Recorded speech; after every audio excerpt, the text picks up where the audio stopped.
તાલુકાના ઓડ ગામમાં રહેતા બાબુભાઈ પોચાજી ફનાત નામના ખેડૂતનો 5 વર્ષીય પુત્ર પ્રિન્સ અને 9 વર્ષીય પુત્રી પ્રિયાંશી શુક્રવારે શાળામાંથી છૂટીને ઘરે પરત ફર્યા બાદ સાંજના 5 વાગ્યા બાદ બકરા ચરાવવા નજીકના વિસ્તારમાં ગયા હતા.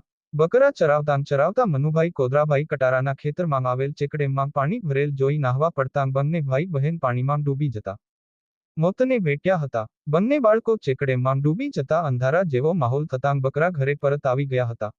પરંતુ બંને બાળકો ઘરે પરત ન કરતા પરિવારે બંનેની શોધખોળ હાથ ધરતા નજીકમાં આવેલ ચેકડેમમાં બંને બાળકો પાણીમાં ડૂબી ગયેલા મળી આવતા પરિવારજનો પર આભ તૂટી પડ્યું હતું. ભાઈ બહેનનું પાણીમાં ડૂબી જવાથી મોતના પગલે દંપતીએ ભારે આક્રંદ કરી મૂકતા આજુબાજુથી લોકો દોડી આવ્યા હતા. બાળકો પાણીમાં ડૂબી મોત નીપજતા શામળાજી પોલીસને જાણ કરતા તાબડતોડ સ્થળ પર દોડી આવી બંને મૃતક બાળકોની લાશને પીએમ માટે ખસેડી દીધી હતી.